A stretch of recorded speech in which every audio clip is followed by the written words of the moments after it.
Chapter 9. The contents of the packet. I pulled up sharply, as if a brake had been suddenly, and even mercilessly, applied to bring me to a standstill. In front of the window, I stood shivering. A shower had recently commenced. The falling rain was being blown before the breeze. I was in a terrible sweat, yet tremulous as with cold, covered with mud, bruised and cut and bleeding, as piteous an object as you would care to see. Every limb in my body ached. Every muscle was exhausted. Mentally and physically I was done.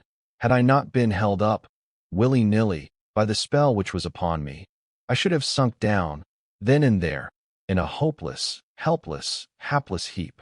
But my tormentor was not yet at an end with me. As I stood there, like some broken and beaten hack, waiting for the word of command, it came. It was as if some strong magnetic current had been switched on to me through the window to draw me into the room. Over the low wall I went, over the sill. Once more I stood in that chamber of my humiliation and my shame.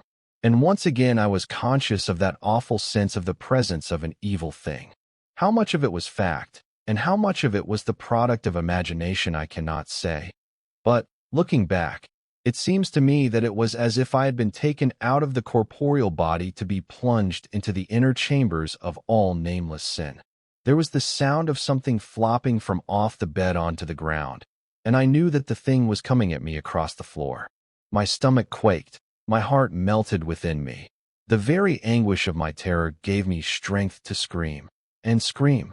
Sometimes, even now, I seem to hear those screams of mine ringing through the night, and I bury my face in the pillow, and it is as though I was passing through the very valley of the shadow.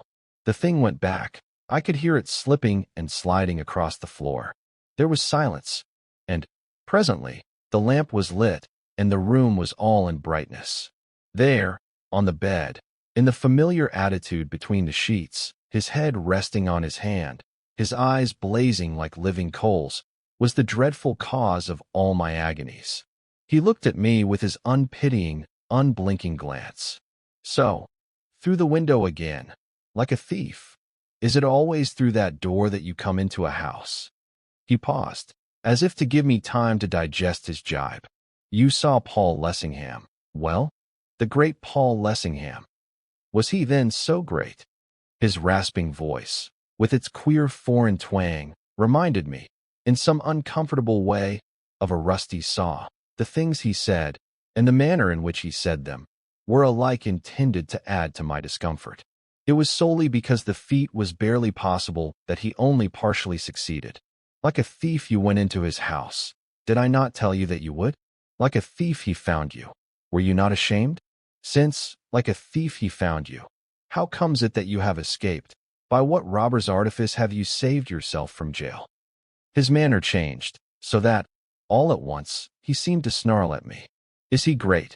Well, is he great, Paul Lessingham? You are small, but he is smaller, your great Paul Lessingham. Was there ever a man so less than nothing?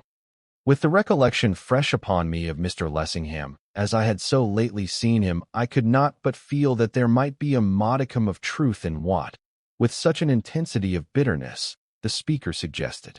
The picture which, in my mental gallery, I had hung in the place of honor, seemed, to say the least, to have become a trifle smudged. As usual, the man in the bed seemed to experience not the slightest difficulty in deciphering what was passing through my mind. That is so. You and he, you are a pair. The great Paul Lessingham is as great a thief as you, and greater, for, at least, than you he has more courage. For some moments he was still, then exclaimed, with sudden fierceness, "Give me what you have stolen." I moved towards the bed most unwillingly and held out to him the packet of letters which I had abstracted from the little drawer. Perceiving my disinclination to his near neighborhood, he set himself to play with it. Ignoring my outstretched hand, he stared me straight in the face. "What ails you? Are you not well? Is it not sweet to stand close at my side? You, with your white skin, if I were a woman, would you not take me for a wife?"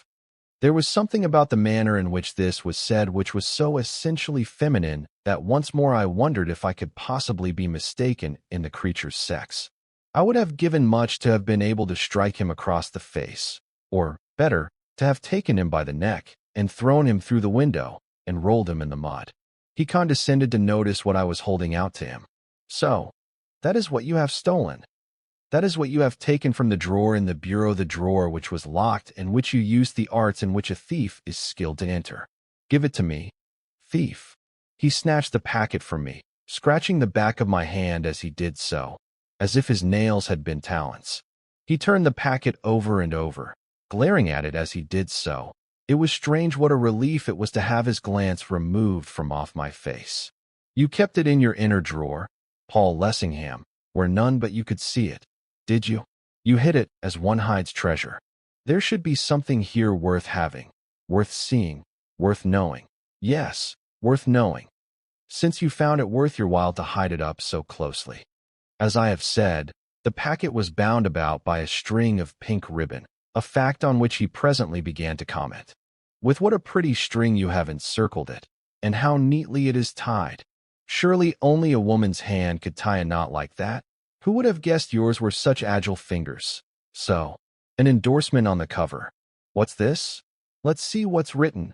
The letters of my dear love, Marjorie Linden." As he read these words, which, as he said, were endorsed upon the outer sheet of paper which served as a cover for the letters which were enclosed within, his face became transfigured. Never did I suppose that rage could have so possessed a human countenance. His jaw dropped open so that his yellow fangs gleamed through his parted lips. He held his breath so long that each moment I looked to see him fall down in a fit. The veins stood out all over his face and head like seams of blood. I know not how long he continued speechless. When his breath returned, it was with chokings and gaspings, in the midst of which he hissed out his words, as if their mere passage through his throat brought him near to strangulation. The letters of his dear love. Of his dear love. His, Paul Lessingham's. So. It is as I guessed, as I knew, as I saw. Marjorie Linden. Sweet Marjorie. His dear love. Paul Lessingham's dear love. She with the lily face, the corn-hued hair. What is it his dear love has found in her fond heart to write Paul Lessingham? Sitting up in bed, he tore the packet open. It contained, perhaps, 8 or 9 letters, some mere notes, some long epistles. But, short or long, he devoured them with equal appetite, each one over and over again, till I thought he never would have done rereading them. They were on thick white paper, of a peculiar shade of whiteness, with untrimmed edges. On each sheet a crest and an address were stamped in gold, and all the sheets were of the same shape and size. I told myself that if anywhere, at any time, I saw writing paper like that again, I should not fail to know it. The calligraphy was, like the paper, unusual, bold, decided, and, I should have guessed, produced by A.J. Penn.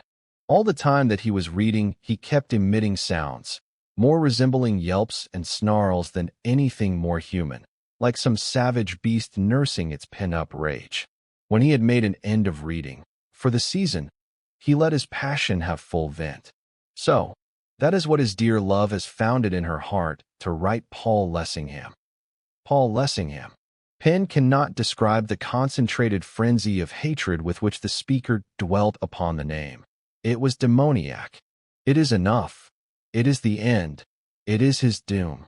He shall be ground between the upper and the nether stones in the towers of anguish, and all that is left of him shall be cast on the accursed stream of the bitter waters, to stink under the blood-grimed sun. And for her, for Marjorie Linden, for his dear love, it shall come to pass that she shall wish that she was never born, nor he, and the gods of the shadows shall smell the sweet incense of her suffering. It shall be. It shall be. It is I that say it, even I. In the madness of his rhapsodical frenzy, I believe that he had actually forgotten I was there. But, on a sudden, glancing aside, he saw me, and remembered, and was prompt to take advantage of an opportunity to wreak his rage upon a tangible object. It is you, you thief. You still live. To make a mock of one of the children of the gods. He leaped, shrieking, off the bed, and sprang at me, clasping my throat with his horrid hands, bearing me backwards onto the floor.